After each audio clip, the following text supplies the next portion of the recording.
The technique is now shown in slow motion.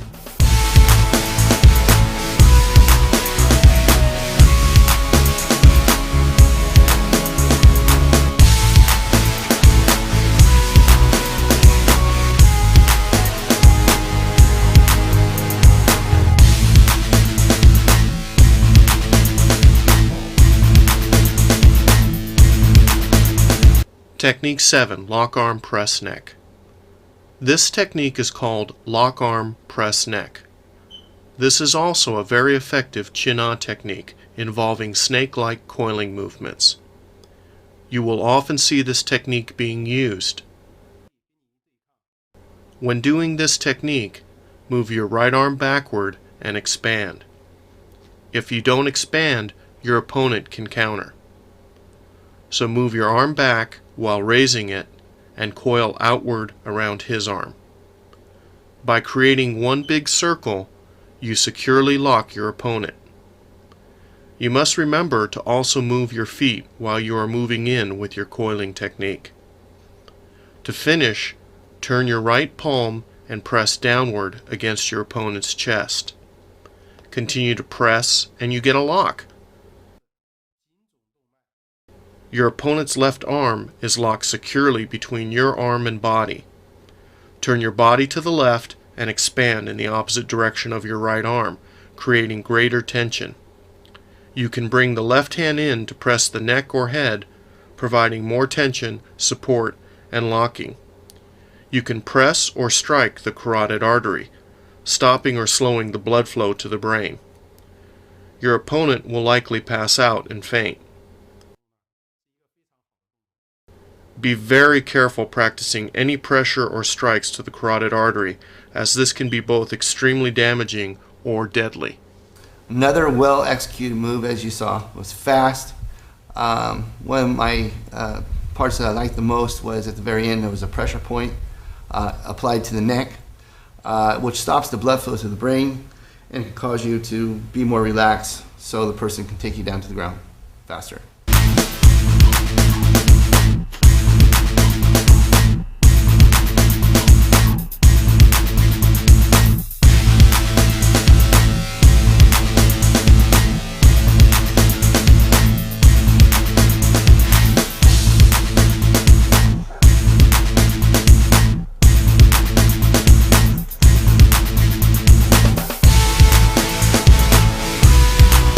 The technique is now shown in slow motion.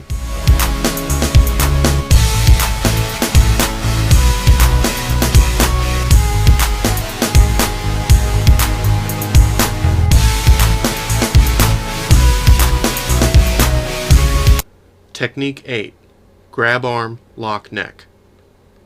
This Qin Na technique is called Grab Arm, Lock Neck.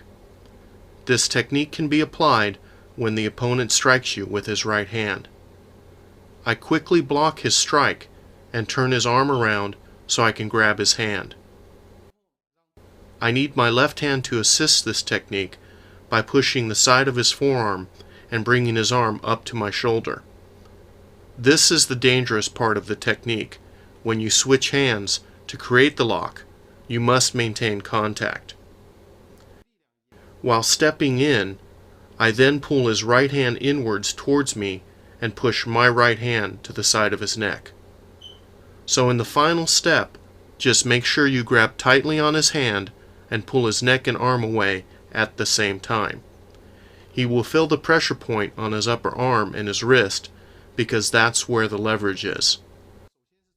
His wrist, elbow, upper arm, and neck are completely locked. My shoulder and neck provide leverage. My arms, hands, and body create expansion. If you apply power, you can break the wrist, elbow, and shoulder. Besides being a really effective technique, it's also a really painful technique.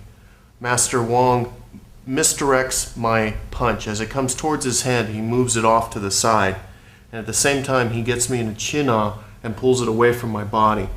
The pain is very high in all the joints. The wrist joint feels like it's going to crack. the bones in the elbow are twisting and spiraling down to the shoulder, and at the same time as it's pulling and getting ready to snap going this way, pressure is applied to the neck going the opposite direction.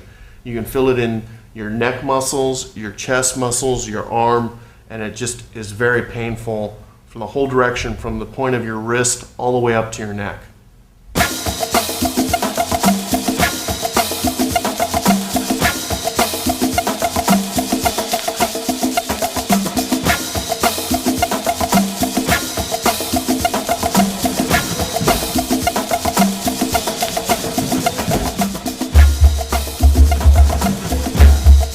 The technique is now shown in slow motion.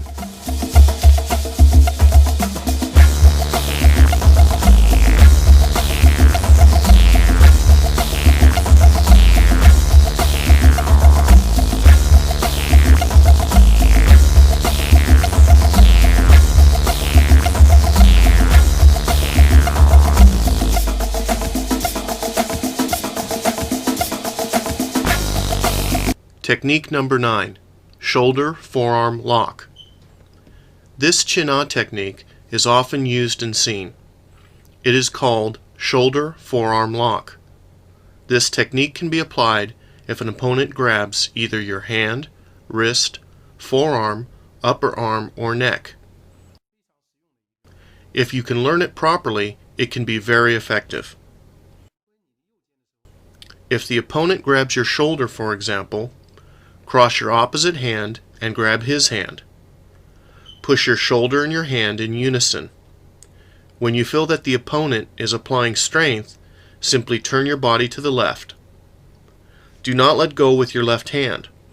Your left hand locks his hand to your body, creating the leverage in combination with your right hand and body movement.